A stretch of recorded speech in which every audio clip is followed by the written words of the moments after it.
The Arizona sun had barely crested the rooftops when Jamie spotted a bright orange slip flapping on Grandpa Walter's RV windshield. He squinted through the kitchen window, a glass of orange juice still cold in his hand, and tapped on the pane. "Grandpa. Someone left something on the RV." Walter didn't answer right away. He was bent over a stack of newspapers at the dining table, glasses low on his nose, and didn't seem surprised. "Probably another notice," he said absently, pushing himself up with the slow determination of someone who'd read too many bad headlines before breakfast. Jamie trailed behind as Walter opened the front door. The dry heat rushed in like a silent wave, already thick by mid-morning. A mourning dove cooed from the saguaro near the mailbox. Jamie stepped down the porch stairs, letting the screen door bang behind him, and plucked the slip off the RV's windshield. Bright orange, laminated against dew, it read, "Violation, overextended vehicle parking. 24 hours to comply." The letters were capitalized, bold, and impersonal. Walter folded the warning carefully and murmured, "It begins again," though Jamie didn't know what he meant, yet. The driveway wasn't even that full. Jamie glanced at the RV, parked just to the right of Walter's old Buick, its nose barely edging past the decorative gravel lining the cul-de-sac. "Hardly a spectacle." "This is ridiculous," Jamie muttered. Walter shrugged. "Routine HOA theater. It's their way of saying welcome home." He walked back toward the porch with slow, deliberate steps. Inside, the kitchen smelled like lemon oil and dusted cinnamon. A tall glass pitcher of sun tea sat on the windowsill, casting amber light onto the countertop. Walter poured 2 glasses and handed one to Jamie with a wry smile. "Here's to summer vacation." As they sipped, Jamie glanced around the living room, neatly kept, quiet, with corners softened by time. A framed photo of Walter and a silver-haired woman stood on the bookshelf, smiling under a canopy of pine trees.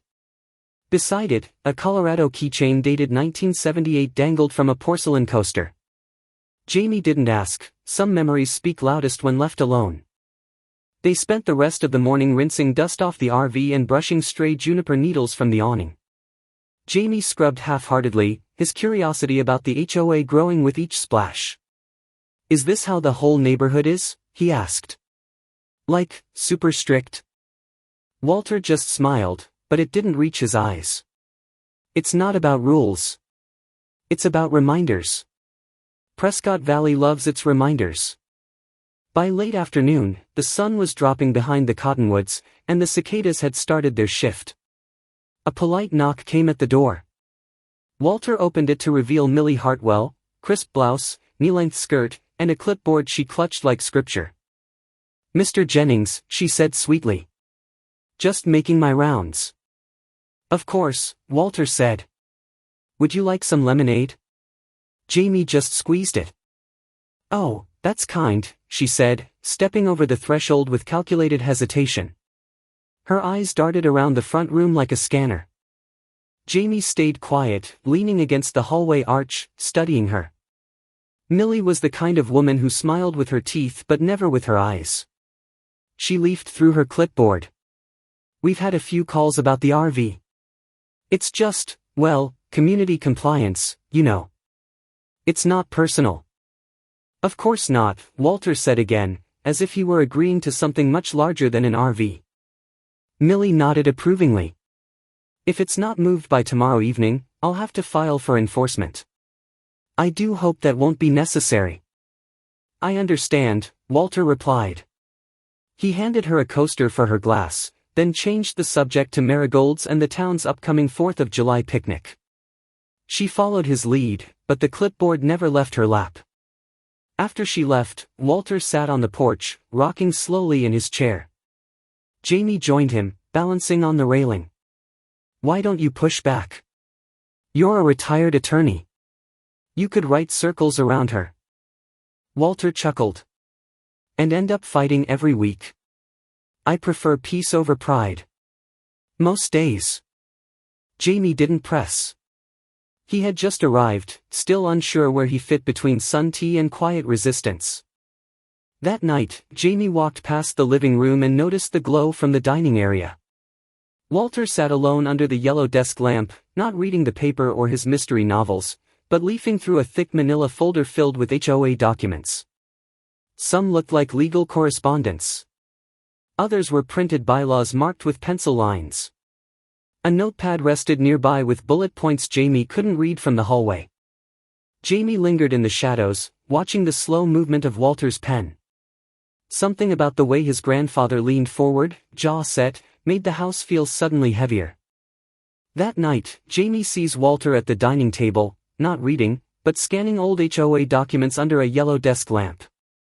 For 23 summers, the Jennings family took to the highways like clockwork, until a single parking rule stood in their way. Jamie stood beside Walter in the garage, the air heavy with heat and the faint scent of motor oil. A worn road map stretched across the workbench, corners curled, routes traced in blue ink. Walter's fingers slid down a familiar path, from Arizona through New Mexico, cutting into Colorado, until it stopped at a red star with tiny words scribbled beneath, Marion's last ride. Jamie leaned in. This was the route? Walter nodded. Summer of 18. She loved the Black Canyon. Insisted on one last look, even if it meant sleeping sitting up. Jamie smiled faintly. And you let her? I never had much say when Marion had her mind made up. They worked in quiet rhythm. Jamie refilled the small propane tanks as Walter dusted off the dashboard inside the RV. The beige vinyl was cracked at the edges, but clean. A tiny dream catcher swayed from the rearview mirror. Jamie lined up the emergency cans of chili, just like they used to, 2 rows deep in the pantry cubby behind the kitchen sink. So you really kept the exact same supplies all these years? Walter closed a drawer gently. Same supplies, same routes. Even Marion's rule, never skip a diner that advertises fresh rhubarb. Later that morning, Jamie and Walter made their way to the Main Street Cafe. The diner was half filled with retirees reading paperbacks and chatting softly over pancakes. A bell over the door jingled as they entered. Behind the counter stood Ruby, a silver-haired waitress in orthopedic shoes. Well, if it isn't Mr. J. And you brought your co-pilot this year, she said, eyes twinkling. Jamie grinned. More like navigator in training. Ruby poured 2 coffees without asking. How's the road treating you?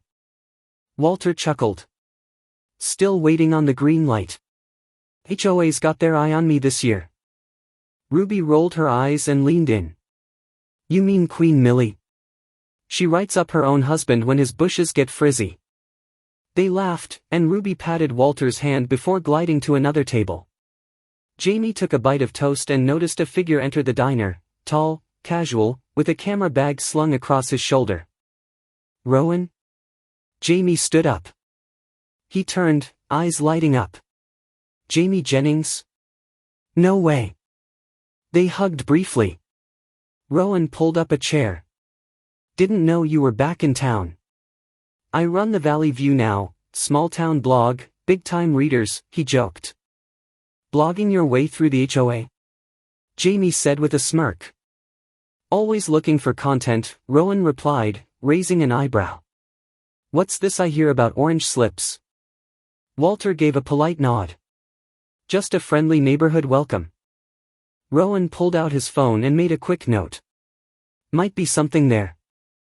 When they returned home, the air seemed to shift. Jamie was first to spot it, a freshly typed notice taped to the RV's side mirror, white paper crisp in the heat.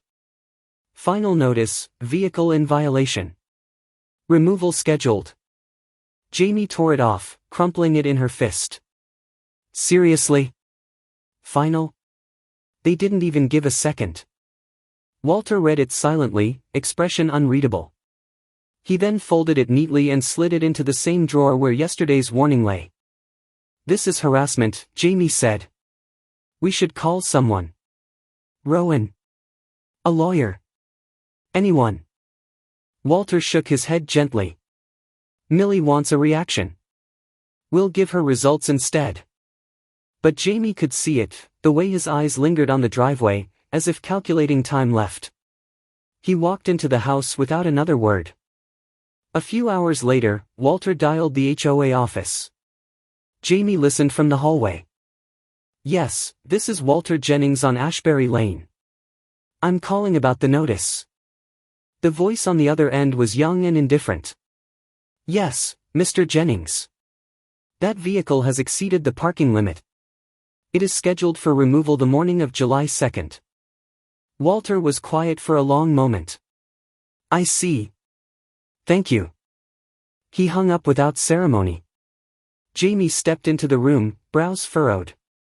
That's it? Walter turned to his bookshelf and pulled down a slim gray binder, worn at the edges. The gold letters barely shimmered anymore, HOA Bylaws 2003 to 2023. He handed it to Jamie. Let's see what's changed. As she flipped the cover open, a faded postcard fell from between the pages. On it, a dusty roadside rest stop framed by mesquite trees, and in Marion's looping script, first stop, first kiss. Jamie stared at it quietly, heart tightening. Outside, across the street, Millie stood on her front porch with binoculars resting on her chest like jewelry, watching without blinking. That evening, Walter takes out a slim binder labeled HOA Bylaws 2003 to 2023, and says to Jamie, let's see what's changed. By 6:15 a.m. on July 2nd, the Jennings driveway was empty, and Walter hadn't even had his coffee. The sharp beep of a backing truck jolted Jamie from sleep. She scrambled to the window, heart pounding, and squinted through the slats. There it was, the RV, lifted and latched onto a flatbed tow truck, its tail lights glowing red like a slow farewell. She bolted out of bed, hair wild and breath caught in her chest. On the porch, Walter stood still. No coffee mug in hand. Just folded arms and the faintest narrowing of the eyes. Grandpa! Jamie shouted as she dashed past him barefoot, the wooden floorboards cool and slick beneath her feet. They're taking it. I know, he said calmly. Let her play her part. I'll play mine too. The tow truck driver, a stocky man with a gray goatee and mirrored sunglasses, offered a half-apologetic shrug as he approached with a clipboard. I've got authorization, sir. HOA Directive. Clause 14b, discretionary removal. Standard form. Walter took the clipboard and pen, signing in steady strokes. He didn't argue. He didn't ask questions. He watched as the truck hissed and rolled down the quiet cul-de-sac, the RV shrinking into the morning haze like a memory slipping from reach. Back in the kitchen, Jamie stared at her untouched toast, the butter now congealed in soft swirls. Walter poured himself a cup of coffee, stirred twice, and took a small sip, though the bitterness lingered on his tongue. This isn't legal, Jamie said, pacing. We had no final notice. No knock on the door. No board hearing. They can't just show up with a truck. Walter set his cup down. That's what we're going to find out. He changed into a short-sleeved button-down and khakis, the kind he wore to city council meetings back in the day.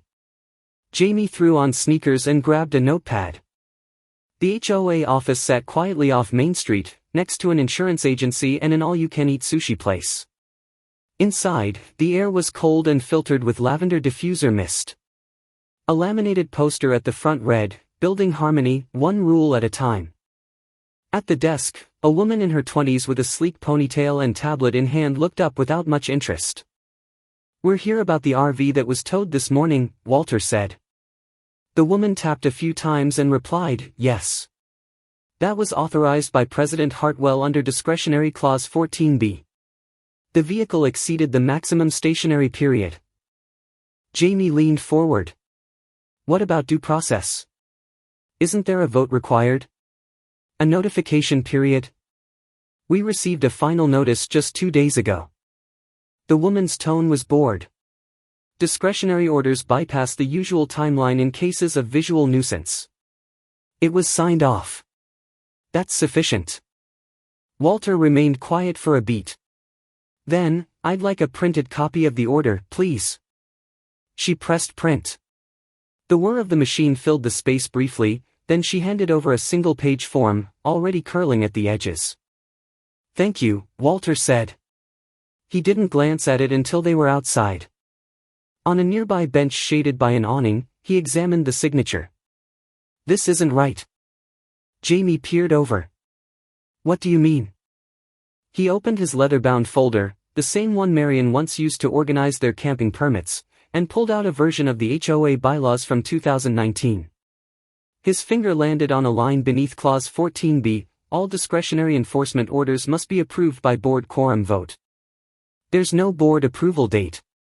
No attached minutes, he murmured. And this signature doesn't match her old ones. Back at the house, he sat at the dining table where the yellow lamp still burned from last night. Jamie hovered nearby, restless. She watched as he compared pages, tracing the loops of Millie's signature from different documents. One curved inward, the other out. The ink on the new notice was darker, heavier, as if done in a rush, or by someone else. Grandpa, Jamie said, this smells rotten. I agree. But let's not shout it from the rooftops yet. He opened a drawer and pulled out a pencil, sharpening it slowly. We'll do this clean. She wanted to tweet the whole saga, tag the HOA, post photos of the RV being taken. But she held back. Walter's calm was contagious. Later, as the late morning heat began to rise and cicadas buzzed lazily in the hedges, Walter typed quietly at his laptop. Jamie stood behind him, arms folded. He typed one line. Are you still interested in HOA misuse? I have a story. He hit send, addressed to Rowan. Across the street, a curtain fluttered, and Mrs. Boudreau watched through the crack, lips pressed in a tight line. Poor guy, she whispered, though she never stepped outside. The driveway stood bare, concrete warm from the sun, and the silence felt personal. By the time Rowan's article went live, the HOA's inbox had over 200 unread messages, and climbing. Walter had said, let's do this clean. The internet made sure it was also loud. The 4th of July in Prescott Valley usually brought out lawn chairs, red, white and blue banners, and the smell of grilled bratwurst. But this year, a different kind of heat simmered beneath the fireworks. Phones buzzed with link notifications, neighbors shared hushed comments behind fences and flower beds. Rowan's headline, The War on the Driveway, How One HOA Took the Soul Out of Summer, spread faster than a spark in dry brush. Walter sat in his usual spot at Ruby's Diner, the corner booth beneath the window where light filtered through the flag bunting. Ruby herself poured him his coffee, sliding a small, glossy coupon beside the mug. That one's on me, Mr. J. Road Boss, she said with a wink. Walter's lips twitched into a rare smile. From the next table, snippets of conversation floated over. Heard it got towed before dawn, poor guy, one man said. Well, maybe he should have followed the rules, another offered, but didn't meet Walter's eye when he glanced over. A pair of teenage boys gave him a nod before slipping out, their phones still open to the article. Walter stirred his coffee slowly, watching the cream swirl like desert clouds before a monsoon. Ruby lingered at the counter, occasionally glancing his way, perhaps waiting to hear something, anything, about what it felt like to be the eye of a small-town storm. But Walter just sipped quietly, nodding once when she asked if he wanted his usual cinnamon roll warmed. Outside, the bell above the diner door jingled every few minutes, admitting townsfolk with cautious eyes. Some offered Walter the briefest of nods before burying themselves in menus. Others lingered by the counter, eyes flicking from their phones to Walter, like tourists spotting a landmark they weren't sure they were allowed to approach. In the HOA's small, stuffy office across town, the atmosphere was far less festive. Emails flooded the system, many with subject lines like, shameful, explain this, and violation of rights. Millie's jaw tightened with each ping. She summoned the board to a virtual emergency meeting that evening. The Zoom screen flickered to life with familiar, mildly confused faces. Millie straightened her clipboard. We have a situation. It's being blown out of proportion by local media. She scanned the screen. Let's remain calm and avoid responding. Alton Kerr cleared his throat. Millie, I read the article. And I'm just saying, it doesn't look good. Should we have towed it without a board vote? Millie's eyes flashed. It was within my discretion. Clause 14b gives me that authority. But Kerr didn't look convinced. During the Zoom meeting, the board members' homes flickered behind them, plaid couches, dusty shelves, patriotic decorations half falling off mantels. Kerr leaned forward until his face filled the screen. "Millie, we've known each other 20 years, but this thing's getting ugly. You sure this clause lets you act alone?" Millie's reply came too quickly. "I'm doing what's best for our community. That man's RV has been a thorn in compliance for years." She glanced down, tapping something off-screen.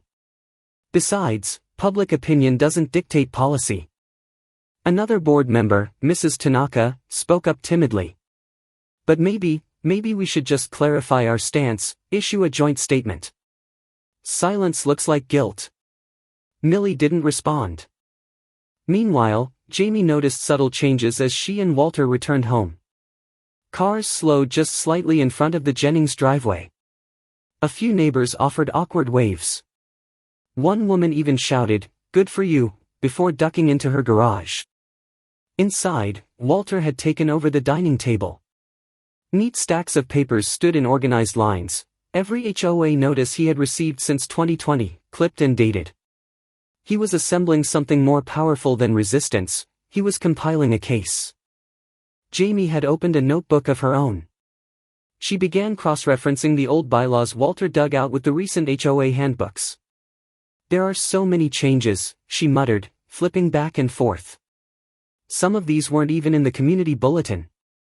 Back at the house, Walter's dining table had transformed into a war desk. Jamie leaned over it, careful not to mix piles. She read aloud dates, violations, margin notes, each one a brick in the quiet wall of pressure the HOA had built around her grandfather over years. "This one says the grass was too tall, on a Tuesday. But we had rain that weekend." Walter didn't lift his head. There's always something if someone's looking. He adjusted his reading glasses and clicked a highlighter across a 2021 notice. It's about the pattern. The shift in tone. "Look here, this one changed from please address to immediate action required in less than 6 months." Jamie paused. "You ever think about moving?" she asked softly. Walter gave a slow smile. "No. I think about staying. On my terms." That night, another ping echoed from Walter's inbox. Millie had written a terse email, "A public retraction is expected. Your actions have incited disruption. If not resolved, further civil escalation will be pursued." Walter didn't even blink. He clicked forward and sent it, untouched, to Rowan. Later, as Jamie scrolled on her phone, her jaw dropped. "Grandpa," she called out. Millie's locked it down. Comments off. Everything gone. The more Walter read, the more he realized Millie had rewritten more than just Clause 14b, she rewrote history. The Arizona morning slipped past unnoticed, sunshine streaming through the cracked window of Walter's garage. Paper stacked on paper, folders open like surgical trays, neon tags bristling from the binder like warning flags. Jamie sat cross-legged on a folding chair, laptop on her knees, typing with the focused rhythm of a court stenographer. "I don't remember voting on these," Walter muttered, his eyes narrowing over a sheaf of amendments. He flipped a page, then another. Each carried dates, signatures, and justifications. Each bore Millie's careful penmanship. But nowhere were the minutes or ratification notes that should have backed them. "Clause 7F, added in March," Jamie said, pointing. "But your notes say the last HOA meeting before that was in January. No agenda mentions this." Walter exhaled through his nose. "She's not just bending rules, she's fabricating protocol." A light knock startled them both. Mrs. Boudreau stood at the garage entrance with a small box wrapped in a floral tea towel. "Fresh banana bread." Still warm, she smiled, placing it beside a stack of annotated bylaws. "I won't stay, but I saw the article. You've got more friends than you think." As she turned to leave, she added softly, "If they can take your RV, they'll come for my tomatoes next." Jamie chuckled. "She's got fire." Walter nodded. "Always did." HOA tried to regulate her garden gnomes in 2017. Didn't go well. The war room pulsed with low conversation, printer hums, the tapping of Jamie's keyboard. Rowan arrived by midday, thumbing through a folder Jamie handed him. 6 undocumented bylaw changes in 2 years. That's more than shady, it's actionable. Print it. Publish it, Walter said. Already formatting it. By evening, flyers began appearing in mailboxes around the cul-de-sac and beyond. Know your rights, they read in bold. Inside, a side-by-side comparison of original HOA bylaws and Millie's unapproved amendments. Walter and Jamie watched from the porch as a neighbor picked up their mail and paused at the flyer. A slow nod. No words. But it was something. Later that night, Mr. Kerr showed up unannounced. He stood under the porch light, hands in his pockets, and met Walter's gaze.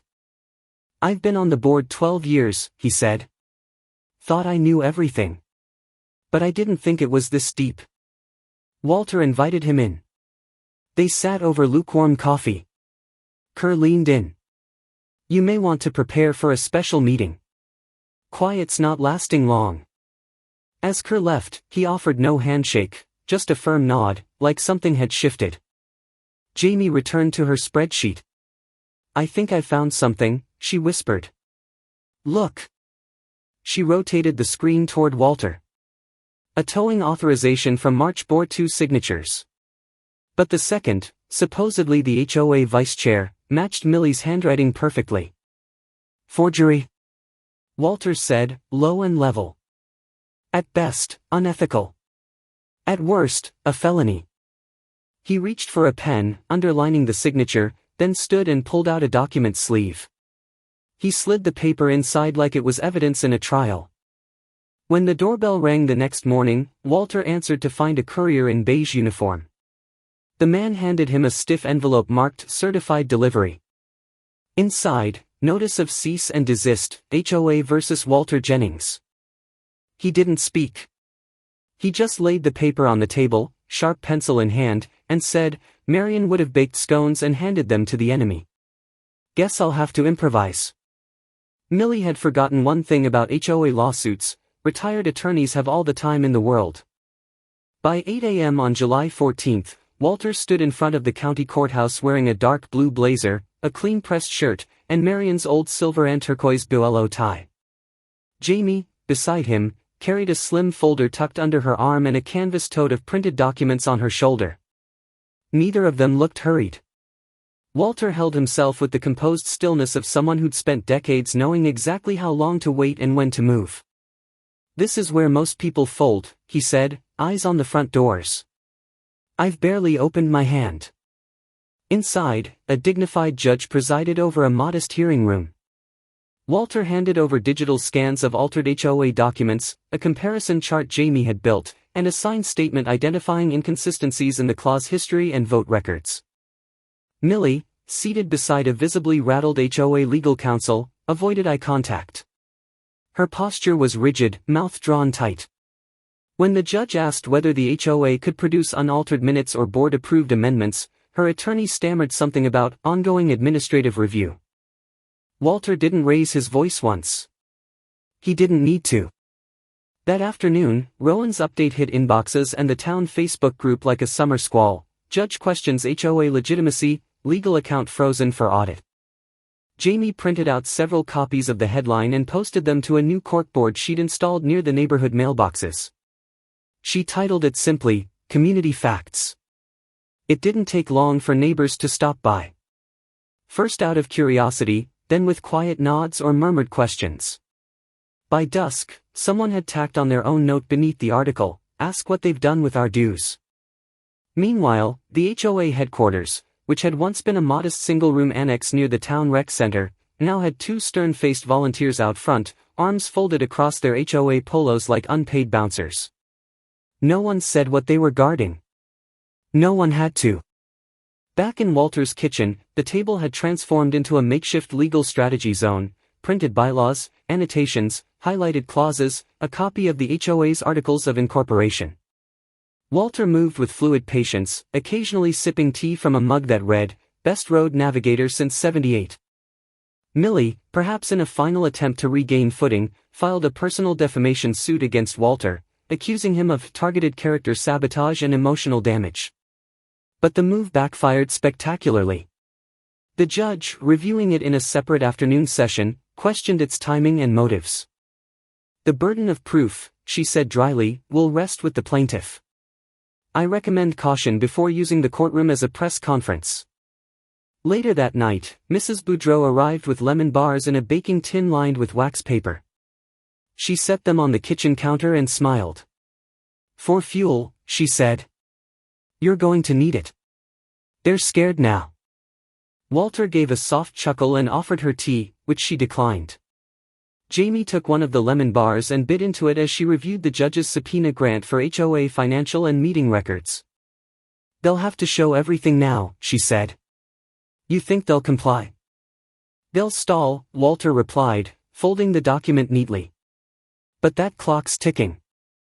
As the sun dipped behind the ridge, Walter opened the refrigerator to make space for the leftovers. He glanced at Jamie and, with the soft amusement of someone seeing the storm break over calm water, said, "Make space. I think we'll have company soon." They came with folding chairs, thermoses of coffee, and stories to tell. This wasn't just a meeting, it was a reckoning. The sun hadn't fully risen when Walter and Jamie arrived at the recreation hall.